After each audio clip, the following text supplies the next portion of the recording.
Now, where did I put that? Here it is. Welcome to the Toolbox. Tools for life and everything in between. Stuff you can use or toss, it's up to you. Hey everybody, thanks for tuning in to episode 2. I just want to let you guys know I got to sit down with a really good friend of mine here, and we chatted over his kitchen table, so the audio might be a bit raw. I did try to edit it as best I could, but without further ado, here is episode 2. Welcome to the show. Who are you, and what's your military background?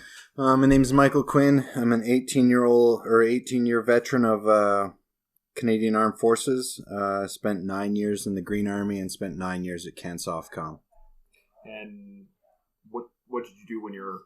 I was a engineer by trade, so that's pretty much like battlefield mobility and counter mobility type tasks. Okay. And when you were in CANSOFCOM, are you allowed to talk about it? A broad brush on that is basically still engineer tasks, so mobility and counter mobility for the assault force. Perfect. So now that you're retired now, correct? Yeah. And how long have you been retired? A year and a half. Okay. What do you do now? I am a saddle maker by trade. Saddle maker. Yeah. And how are you enjoying that? Well, saddle making is good for me because it keeps my hands busy and keeps my mind busy. So I'm always thinking about how to make something or how to put something together or how to make a pattern for something. So I kind of get all the challenges that I need from saddle making, and get a little bit of reward at the end of the day when I see something that I've put together.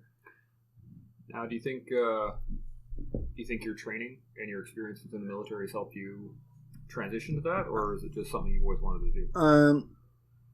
Well, I think there's something to be taken from anything that you learn in the military, but I think what the military has taught me that I can use saddle making is pretty much just focus on the end state of what I've set out to make. So I can stay focused for quite a long period of time to finish a task if I'm put to it. So. Okay.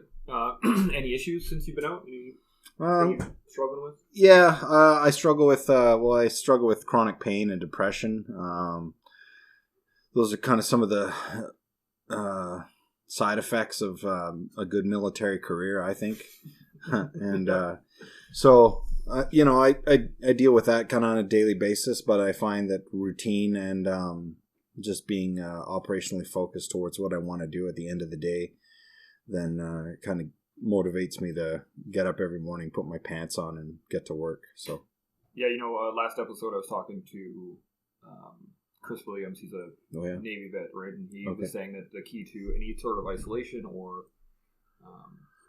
time by yourself is the routine, the motivation to actually get something done, and then to see it done right away.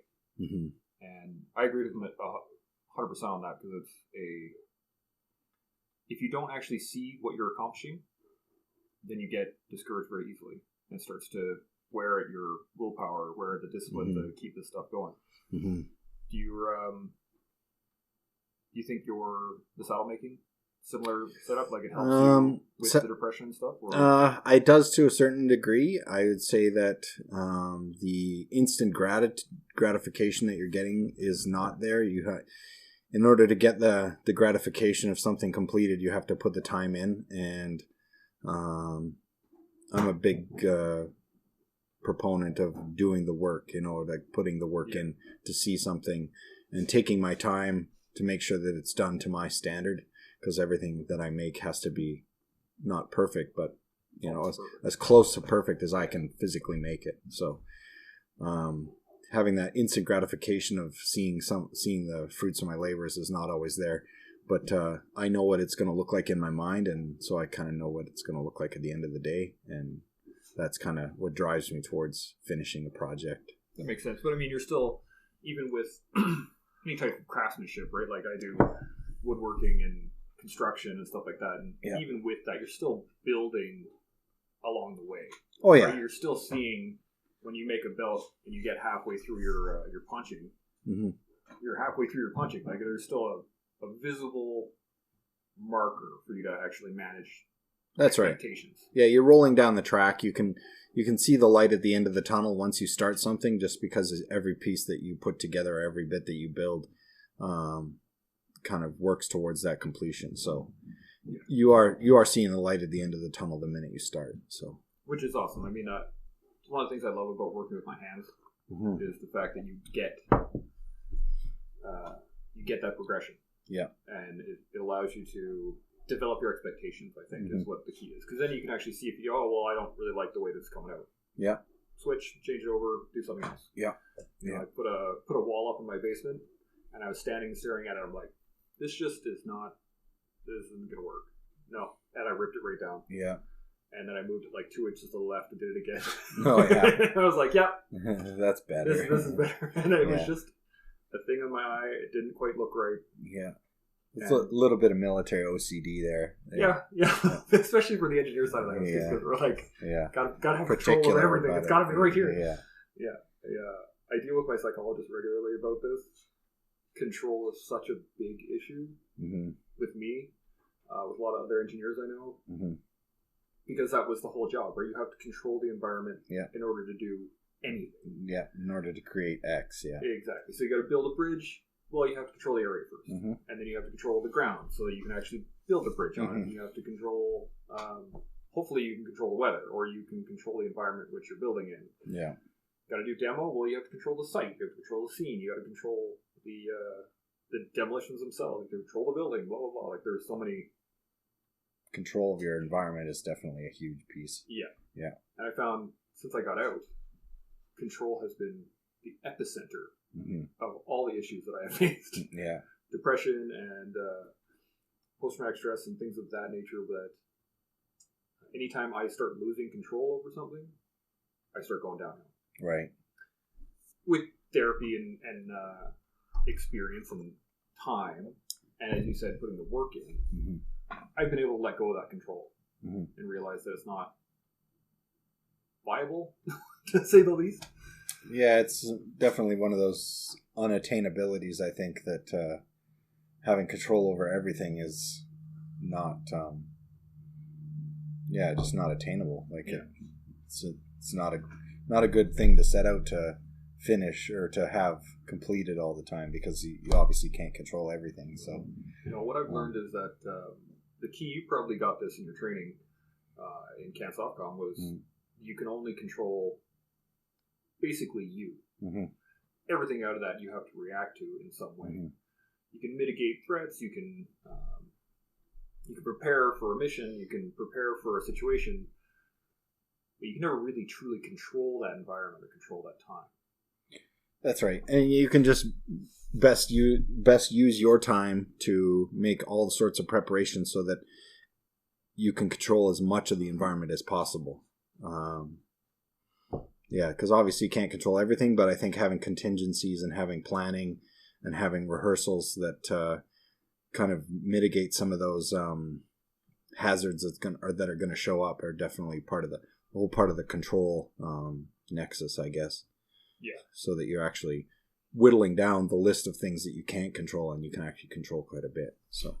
Yeah, it's I listen to Jocko a lot, and his big thing, obviously, discipline and responsibility is such a key thing. But he actually went into that a few times where during his training in the SEALs, it was always about mitigate as much as you can, and then let it go.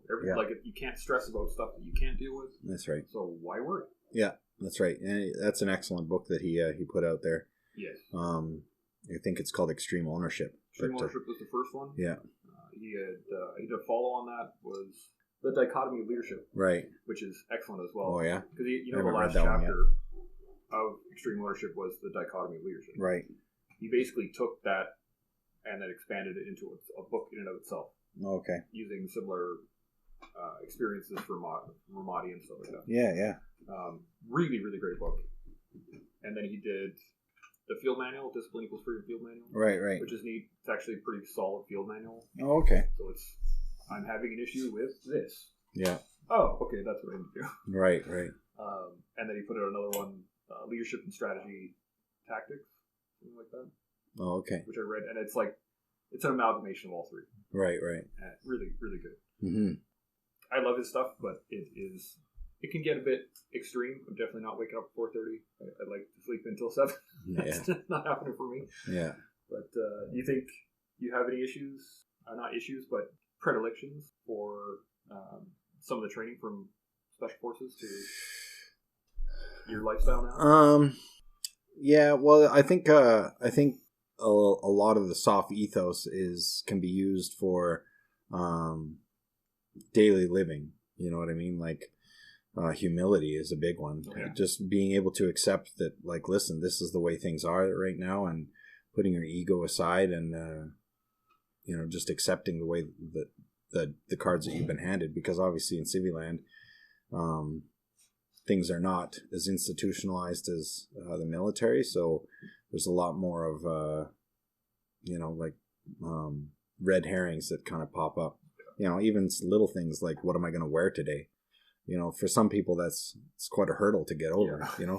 Like, am I even going to put on regular pants today? Like, some people definitely struggle with that, and I think the soft ethos that they talk about in CANSOFCOM is some pretty good lessons for daily living. Yeah. Like adversity or humor through adversity. Like, that's a big one.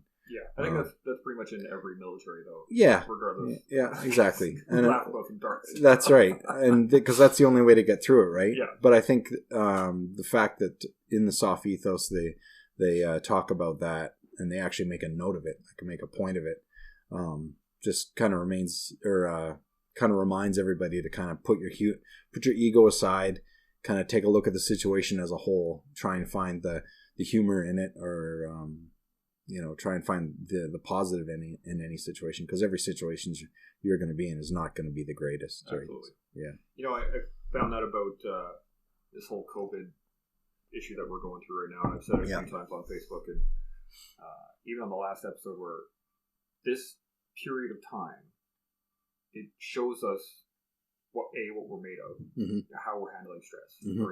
Are you able to handle the fact that you can't go to the store, right, or get your hair cut, right, or whatever? It also shows you an opportunity. You now have the time. Mm-hmm. There's, you always hear the excuse, I don't have time for this, or I don't have time for that right now, or whatever. Yeah. And I saw something online a while ago, and it was, if you come out of this experience without learning something about yourself or having a new skill or something, blah, blah, blah, you never lacked the time. It was just the discipline. Mm-hmm. And I think that's a true statement across the board. Yeah, absolutely. There's been a lot of things in my life that I've said, I don't have time for this right now. Mm-hmm. And when you actually examine yourself and you take a look inside and go, is it really about time? Could I prioritize this right now if I really wanted to? Yeah. Yeah, I probably could. Do I really want to then? Mm-hmm. Not so much. And I think there's an old military joke, like, did you sleep? Well, then you had time. You know what I mean? Because if you got some sleep, then you obviously had the time to go to sleep, right? Yeah. And I think that not to misunderstand what Jocko Willink is thinking about that, but getting up at 4:30, the discipline to get up at 4:30, just so you know that you have the time in your day to accomplish all that your tasks that you want to get done. And it's just that discipline to know that, listen, I'm if I'm going to do this, then I have to do X. You know what I mean? So, but there are up things and down things with this COVID thing, and I think that anybody that like you said, comes out of this without learning something about themselves, well, they wasted their time. Yeah. That's a waste of time. Yeah. Nothing's a waste of time unless you make it a waste of time, right? Yep. So if there's uptime and downtime, well, make this an uptime. Like, there's plenty to learn, plenty to do right now, even though you're sequestered to your homes. You know what I mean? So, there's just make it an uptime, and finding the uptime or finding the positive in a lot of things, I think is definitely one of the things that CANSOFCOM has taught me, like finding the fruit, I guess, in every tree. So. Yeah, I know the Green Army definitely doesn't really do that. A lot of it was either complain and fix it. Yeah. or shut your mouth. Yeah, just suck it up, Suck right? it up. Yeah, and there's a lot to be said about sucking things up too. Like, there's a time for it for sure. There's a time when, you know, like everything's not going to be perfect and you're going to have to suck it up, right? But if you can find the positive in something and suck it up at the same time, then you know you're finding your uptime, right? Yeah, I think it makes it a little easier to suck it up if you can find something positive. Exactly. And I mean, you know, working out is one of the big ones people don't like to do. Mm-hmm. But a lot of the times people just look at it and say, well, the benefit outweighs the pain. Yeah. So it gives you that little bit of added, not discipline, but I don't know, makes it a little easier to do. Yeah. A little bit less painful. Yeah, for sure. Easier pill to swallow, for sure. Yeah. I remember Embrace the Suck was always the one we said overseas a lot. Mm-hmm. And I don't think I ever really embraced it. Yeah. Because it always sucks. Yeah. But as you said earlier with humor, you'll find something funny about it, and then you'll laugh, and then it's not quite as bad. Mm-hmm. It still sucks. It's just not as sucky. That's right. Yeah, and you know, like even you can take it even so far as to not say that it sucks at all. You could say this is great, and like this is, you know, completely turn it around altogether. But you know, it takes that discipline to kind of turn a bad situation into a great situation. Yeah.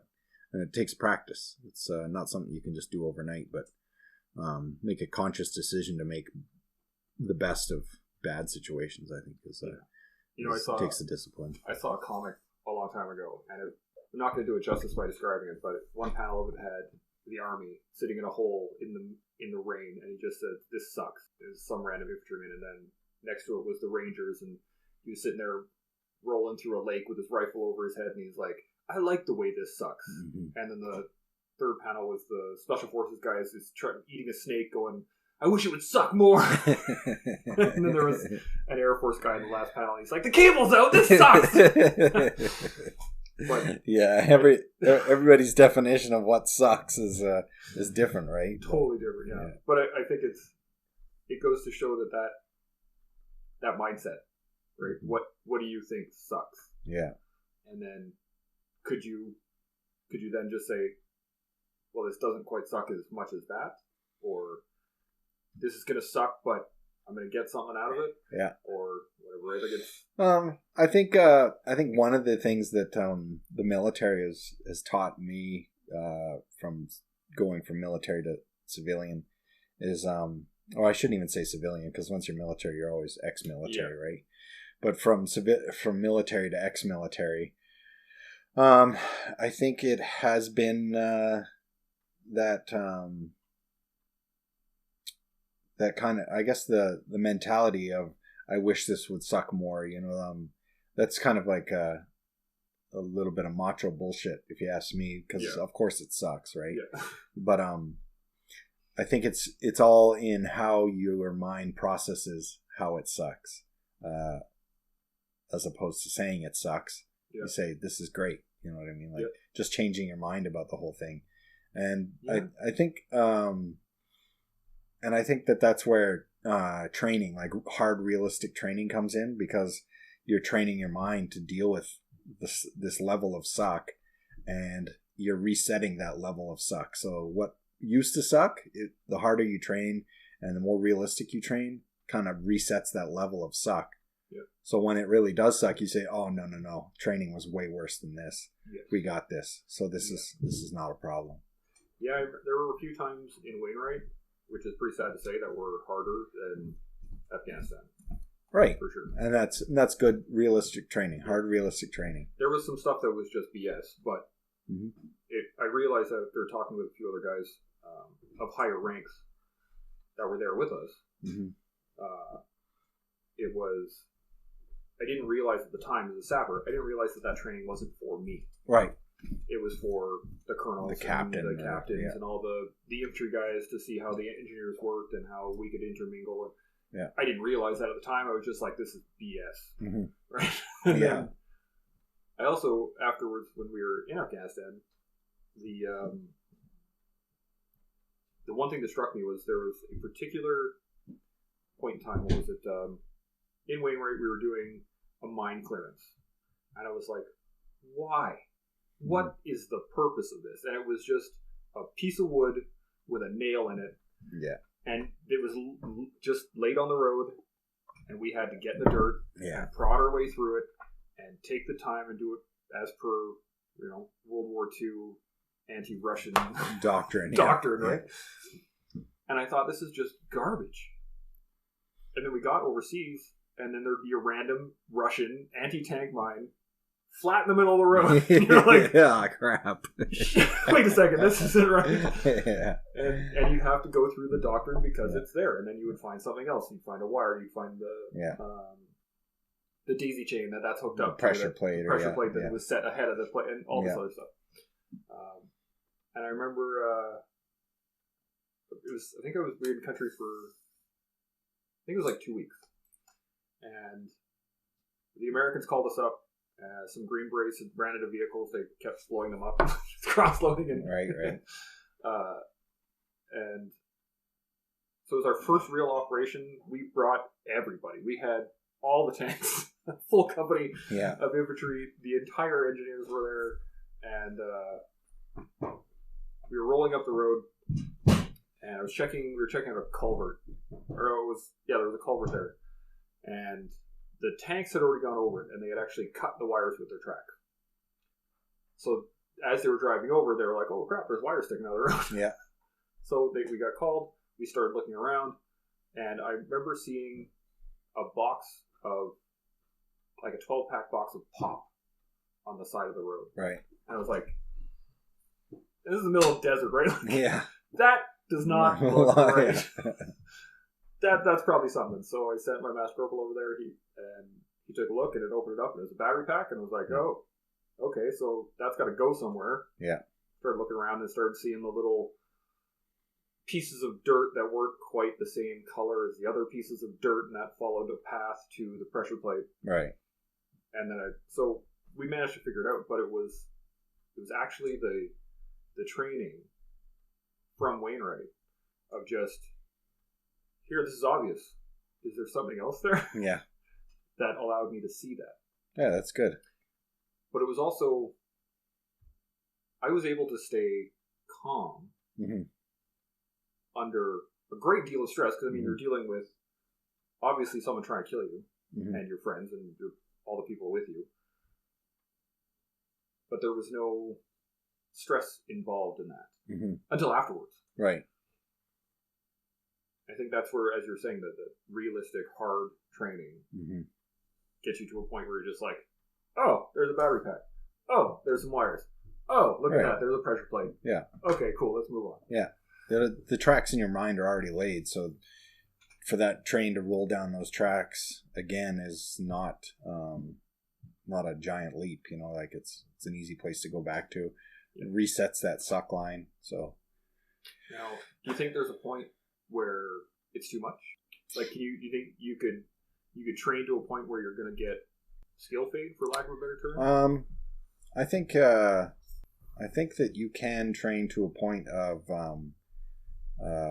failure. You know what I mean? Like, but you don't want to be training for failure. You want to train to a point where you can win every time, and there's a time when you can't not win. Okay. You know what I mean? Yeah. So some places they train to win. Well, and I think that SOF has kind of got this nailed down, as train to a point where you can't lose. You know what I mean? So and the difference between that is like training your skills up to a certain point so that you're good.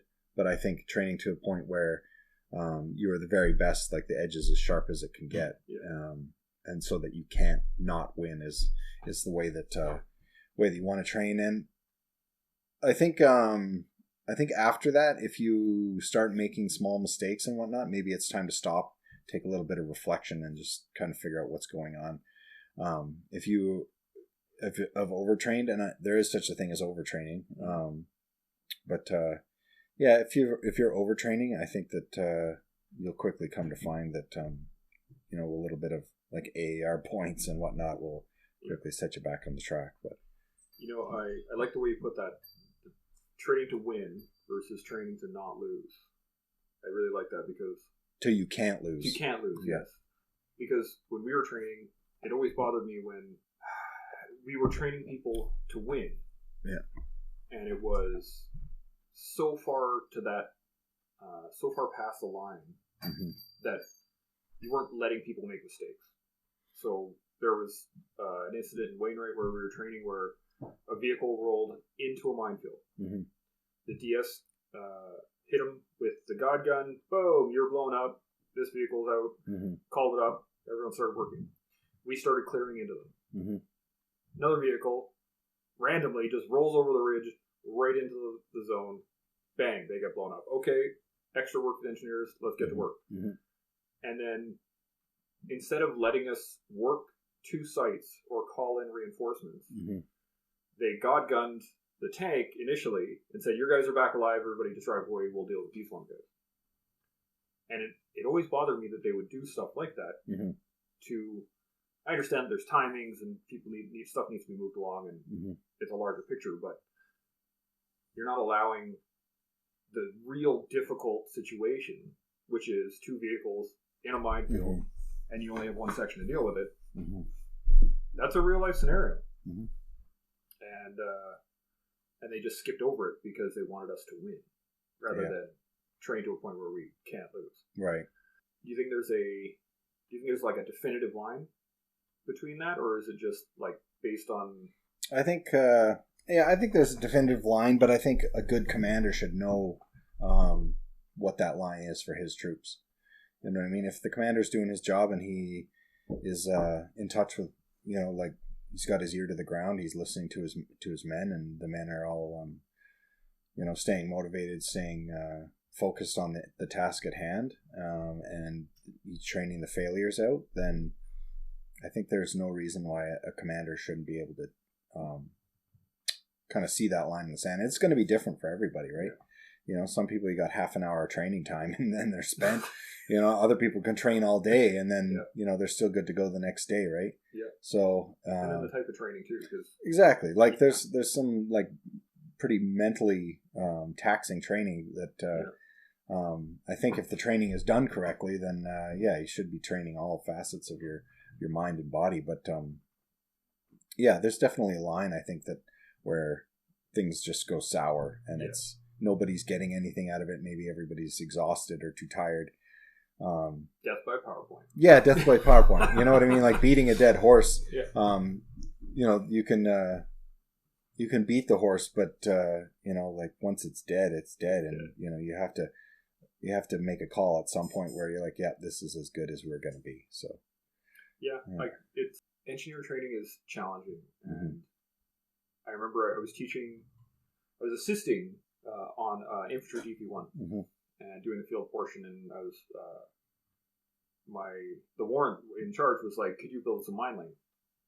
It's like, absolutely. And we had the IED sims with the dummy rounds with the baking soda, not baking soda, the chalk rounds, chalk rounds, blow up people's faces. And I was like, okay, well, how hard do you want me to make it? And he was like, make it hard for you.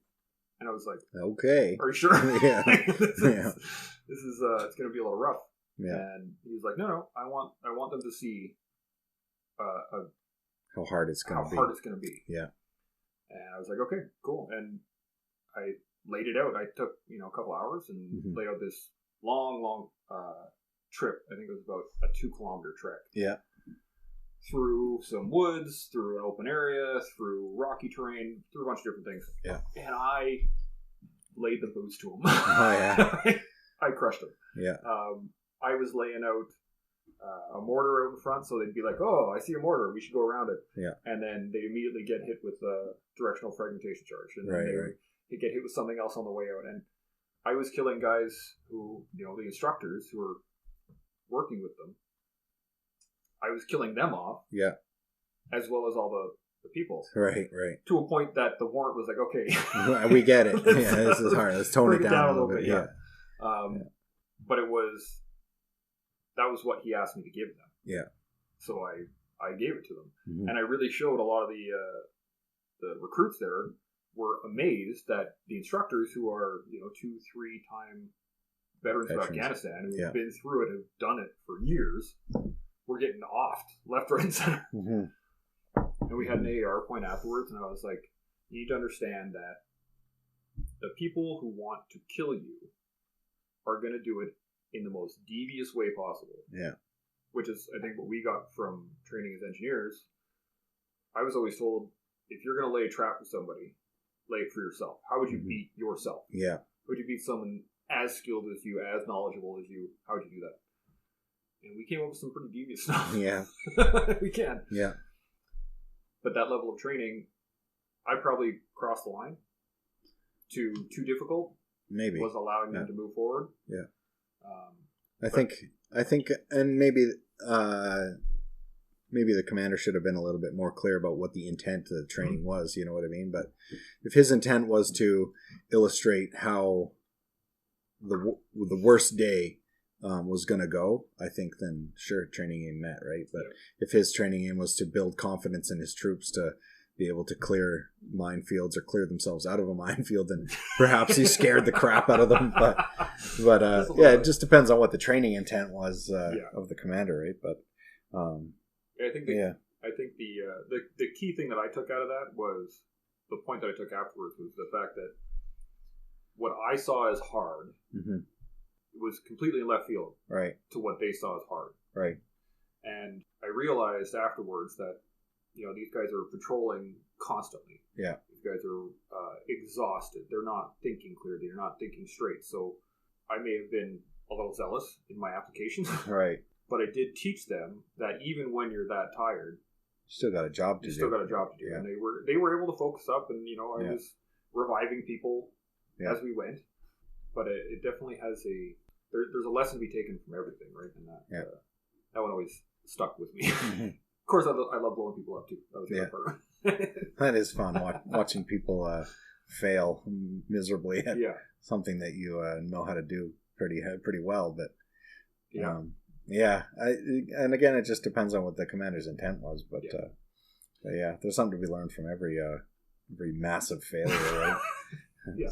Yeah. So I want to talk to you specifically about escalation, de-escalation. Okay. And what I mean by that is there's a physical escalation when you had adrenaline boost and something stressful is happening, a massive adrenaline surge, and you go into your parasympathetic nervous system, limbic response, lizard brain, whatever you want to call it. Right? We've already talked about training. Mm-hmm. What kind of, is there anything extra training, anything that like kit that SOFCOM gives you versus I would Green Army? No, I wouldn't say that SOFCOM provides any additional training in that aspect or in that way. I would say that if there was any additional training, it would just be doing the basics again to the point where there's no way you can fail, because that steals all the movements in your mind. And I think by doing things over and over and over again, how you're reacting during those training events, you're setting the tracks in your mind to react the same way when you're in the actual event.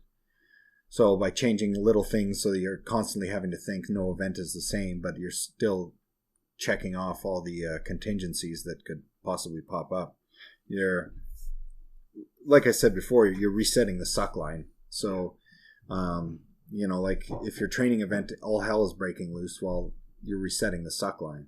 So when when you're live and all hell breaks loose, you've already dealt with this, so there's no reason to get excited. You already know what to do. And I find that just repetitive training in that aspect has always been the best way to steel yourself.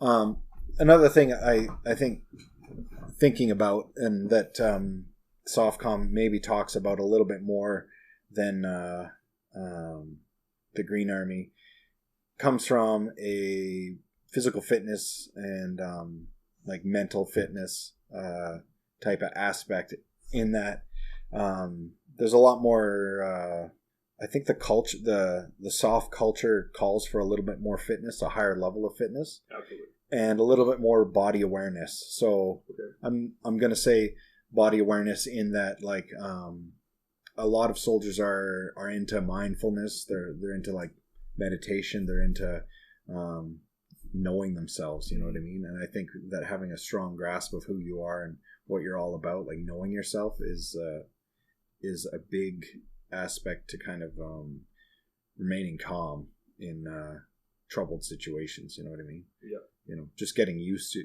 just knowing who you are and being comfortable in your own skin is already that little piece of armor that you can kind of steel yourself against adverse reaction. Yeah, that makes sense. I've talked to a lot of guys who served at the same time, been to Afghanistan.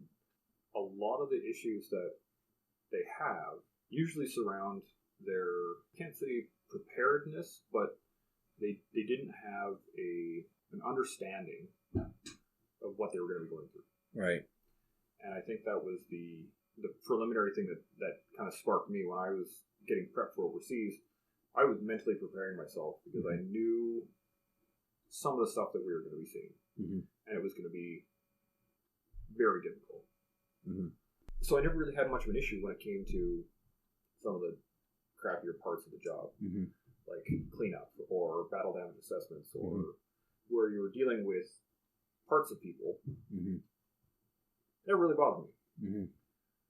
The situations that bother me the most are when the expectations and the reality never met up. Let me give you the full example here. So there was a Marine convoy that got blown up. The vehicle had gotten pretty much destroyed, and we were dealing with the bodies. We were dealing with the cleanup. We were dealing with random explosives. We were finding, what was it, that it's not a red canister, thermite that had been all like bent up and thrown out of the vehicle, and we were like, wow, that's sketchy. Unsafe. Yeah. So we were cleaning all this stuff up, and that was all under expectation. And then we were trying to push the remains of the odds and ends of the vehicle, the little pieces of stuff. We were pushing all that back into the hole so that we could fill it in and then carry on with the rest of the day. And we had to stop at one point because the Marines were still looking for pieces of their soldiers. Right. And I remember at the time being upset because they're holding up my day. Like I was more upset the fact that I was sitting in the sun than concerned for the actual situation. Right. And I struggled with this for years because my expectation of what I thought I would have done was not anywhere near what actually happened. Right. And I can't think of a training situation that we ever went through that would put us through something like that. I found it especially difficult afterwards. I had to, for long periods of time, I would get physically agitated just thinking about it. And I started after, therapy and dealing with other vets and learning how other people do it. I found tactical breathing a big one. Oh yeah, big time. That helped so much to bring everything down. Yeah. And then the other part of it was the recognition, self-recognition, as you were saying earlier, being able to actually look at yourself and say, okay, this isn't happening right now. The emotions are all there. Yeah. Right? The feelings are all there. The memories are all there. But the physical, you're not in that place. It is not happening right now. Right. I am in such and such place, such and such time. Yeah. I'm safe. I'm safe. Good to go. There's nothing wrong happening. Helped a lot. And then mixing those two, you have the psychological effect, you have the physical effect to bring yourself down. Did you guys get any sort of training like that in SOF? Or no, nothing I would say above and beyond what the Green Army had talked about. I remember in the Green Army we'd watched a video by Grossman there. Ah, yes. Yeah. Like Colonel Dave Grossman. Yeah. And a lot of his lessons are super valuable. And I think if I had to think about times when things were the worst, I think tactical breathing and just being mindful were probably the two things that shut all the I guess the fear down. It's really easy to let that the fear run rampant throughout your body kind of thing, and you got shallow breathing and you like you can feel butterflies in your stomach and whatnot. But I think tactical breathing and being mindful help to shut down a lot of that unnecessary emotion at the time. You know what I mean?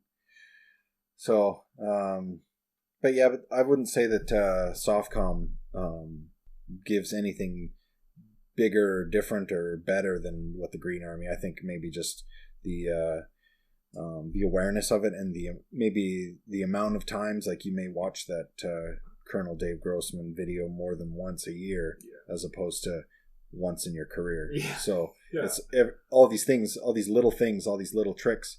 They're all the same, just they're repeated and they're done more often in the SOF community, if you ask me. Yeah, that makes sense. Yeah. In the 6 years I was at 1CR, I think I did demo, not including Afghanistan. Right. I think I did demolition maybe 4 times. Okay. In like 6 years. Right. That's a big part of the job. Yeah. It's like 50% of your work. Yeah. And then I went to Meaford as an instructor, mm-hmm. and I was the only CMD qualified guy on base, so I became the dud instructor for the base. Yeah. So I was blowing stuff up every day. Right. I had way more confident, way more skilled in the use of explosives in outside of the engineer regiment mm-hmm. than I ever did in. Yeah. And I realized that the skill set that I had when I left Meaford mm-hmm. and retired, I would have never gotten at a regiment. That's right. Because I wouldn't be doing any of the work. Mm-hmm. And that's one of the problems with the big green machine, right? Like they've got so many individual issues with each individual soldier. So you kind of say you take a troop of dudes and you got 40 guys. Well, each of those 40 guys needs something different. Yeah. So it's hard to give everybody the baseline, which is basically what you're getting is the baseline, so that everybody's kind of got like a schmick about what they got, and then you got the odd guy that gets some advanced training or whatever. So that's what you got is some advanced training, and repetition, and that's all that SOF does is just mastering the basics, right? Like it's taking those little skills that you take for granted and just being good at them to the point where you don't have to think about them; they just happen. So that would be the only thing that I would say that SOF does a little bit different than Green Army. It's just repetition and mastering the basics. That makes sense. I mean, in every high level sport, mm-hmm. coaches preach the same thing: fundamentals, mm-hmm. fundamentals. Yeah. We've got it, and it makes sense that someone who plays at such a high level would have the basics locked down. Right. Like no doubt. Yeah. As a professional, that's what you should have at a bare minimum for sure. I think so, and I found that at least in our army, I think just due to the fact that how small it is, how overly tasked we are, mm-hmm.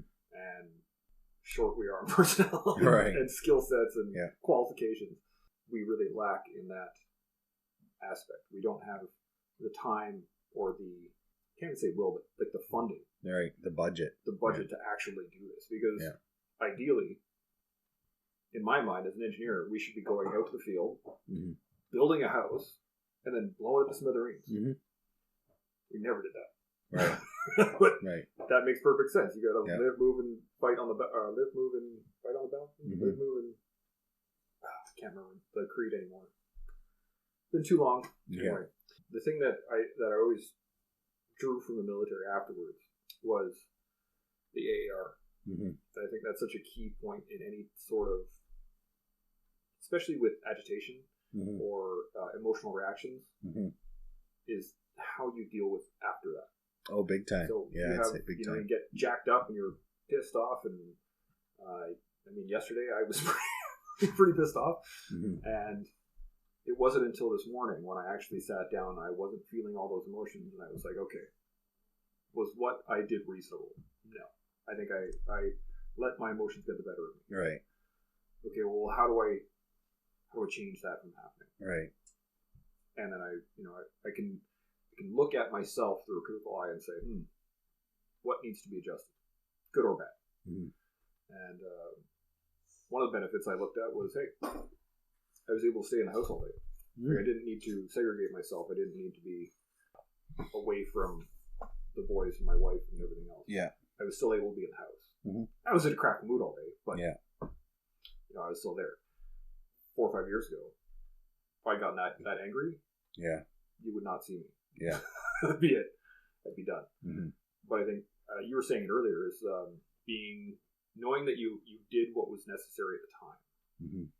or having the skill set to be able to do it. I can't remember how you put it, but the key that I always take from things is that I can still be myself even when I'm not myself. Mm-hmm. Do you have any random little mantras? I don't know. I'm a pretty stoic individual to begin with, so it takes quite a bit to rattle me or get me fired up like that. But I don't know. I think some of the tools that I use again is just like the tactical breathing, just pulling yourself out of the situation. Mm-hmm. And I've always thought that like when people start for that situation in particular, when people start controlling how I feel, so if these people are pissing me off, then it gives them power over me. Mm-hmm. So if I control my emotion and I remove my emotion from it, then they no longer control me. So therefore they no longer have power over me. Mm-hmm. So if I find myself getting agitated or worked up or whatever, yeah, quick AR, like, okay, what and why is this happening? Is this even required? Like, is this a required energy that I'm spending at doing this? And then just removing myself from that. Controlling your own mind is like paramount. Like, and you know what? People have always told me like, hey, yeah, control your mind. Yeah. Control your mind. That's easy to say. If you don't know how to control your mind, you don't know how to control your mind. It's just that easy. Like, ever since I was a little kid, I used to get migraine headaches real bad. So I'd have to come up with coping mechanisms to try and get through the pain, because like all you wanted to do was blow your head off. Mm-hmm. Like, it was so terrible. But and I think that because I experienced those headaches at such a young age, kind of taught me to find tools to kind of remove myself from what was going on and then like shut it all down. So there's a book called Zen in the Martial Arts, and it's an excellent book. It talks about Bruce Lee and a couple other things. It's been a long time since I read it, but there's one chapter in there about focusing on something. So I find whenever I got one of these really bad headaches, when I was a kid, I'd focus on like a tiny dot on the roof and just think about, okay, like, why is that dot there? What is that dot? What could that dot be? And just completely zone out everything else, and essentially just meditating on this one little thing. And everybody's got to find their own one little thing, whether it's like thinking about like a happy memory or a place that you like to hang out every day, or something that you like to do. But I think teaching yourself to control your mind so that you can focus on that one little thing, and that's the only thing that you're thinking about, is a good practice. And that shuts down a lot of needless emotion. You know what I mean? That can quickly rabbit hole you into various arguments and or violent action. What I mean? Various bad things. So it can take you down a rabbit hole pretty fast. Mm-hmm. One thing I love about martial arts, I've been involved in martial arts most of my life, and it really does teach you how to be here, mm-hmm. right here in this moment right now. Yeah. And jiu-jitsu especially, I just started taking this. Mm-hmm. It is probably the most effective martial art I can think of that I've taken mm-hmm. to bring you into the moment, to get the feeling of right now. Right. And I think because it's grappling, mm-hmm. I'm sure wrestlers and Sambo practitioners and close quarters instructors mm-hmm. would all tell you the same thing, that being able to react to the feeling of somebody else versus watching a strike come in and reacting to it, right, it's a huge leap. Mm-hmm. Now, I mean, high-level practitioners of any martial art, it's going to be complete muscle memory. Right. They're going to be thinking so far beyond what is actually happening right now that the reaction is what's key. Right. And one thing I really like about jiu-jitsu especially is that you have to have a plan. You can't just wing it. You can't just wing it, right? You can't block for a while and then figure out how you're going to deal with it. You have to have a plan, because if you fall behind someone else's OODA loop, you're screwed. Yeah. It's so hard to catch up and then try and reverse that. You basically have to abandon your original plan, start a new plan in the midst of someone else trying to choke you. Yeah, right. Enacting their own plan. Yeah, and then enact a different plan. Yeah. And I really love it specifically for that. And I think martial arts are such a key component in gaining that ability, gaining the ability to look at yourself, gaining the ability to be mindful in the moment, and be able to handle those stressful situations. Yeah, right. That's right. There's nothing quite like having a 300-pound dude on top of you, just crushing the life out of you, right? To make you feel a little bit claustrophobic. Yeah, humble. Humble for sure. Yeah. I had a young girl that trains with us. She's 16 or 17 or something like that. I don't think she weighs more, like, definitely I'm twice her weight for sure, at least. And she can tie me in knots. Really? Like, no problem. And then you look at, there's other guys who, they're big, they're 200 plus pounds, they're strong, they've been training a lot of other things, and they will get the floor wiped with them by a dude who's 110. Right. And just a little bit wiry. But he's been doing it longer. Right. Yeah. But and humbling, as you said. There's nothing quite as humbling as getting your butt kicked. Well, it goes the same way with training too. Like if you fail during training, you have to put your ego aside and eat some humble pie, right? Learn from it. A lot of people can make a mistake or fail and instantly blame somebody else or something else for the outcome of that failure, right? But I think putting your ego on the shelf and like Jocko says, take some ownership of your situation. Yeah. And that's first and key. Like because if you're not willing to take ownership of it, why should anybody else take ownership of it? So, if you're not willing to change or fix what happened, then why should anybody else? Yeah, I remember having a conversation with you the last time we were hanging out, and I was talking about veteran advocacy and who is going to lead us into this next generation. And I always had this vision of this paragon from Tier 1 Spec Ops is going to come down, some assaulter and he's going to be like, all right, boys, follow me. This is the way forward. We're going to fix everything. Right. After a while, you start to realize you're like, that person doesn't exist. No. And everybody's got their own issues. Everybody's got their own views on things. Yeah. And if you see a problem, why aren't you fixing it? And that's where I started getting more and more involved into veterans advocacy, because I didn't see anybody else doing what needed to be done in my eyes. Yeah. And it's kind of funny that these people I think people crave leadership, right? In a vacuum, you look for leadership. Yeah. But if no one else is stepping up, it's got to be you. Yeah, you're it. Yeah. If you can recognize that there's a hole, a vacuum, you got to fill it. Yeah, for sure. Yeah, taking responsibility of the situation, like filling that hole. That's pretty key. Yeah. I missed a lot of those opportunities when I was in because I just didn't know, and I really wish that I had read Extreme Ownership or it had been out when I was still in the Army. Because, man, I made some serious mistakes in leadership roles that kind of defined my last little bit of my time in. Well, if you don't know, you don't know, right? Absolutely. And the benefit I got out of it is I can look back on it and say, oh, those were mistakes. Learn from them and adjust accordingly. Definitely some cringeworthy events. Yeah. I think everybody's got a career. Well, anybody with a full career has got some cringeworthy events where you're just like, oh man, I really screwed the pooch on that one. But as long as you realize, like, it was my mistake. I'm the one who screwed the pooch at this, and then fix the problem. Like It's Did you growth. That's growth. Did you see more of that in the soft community, in like ownership side of it, or? Yeah, absolutely. I think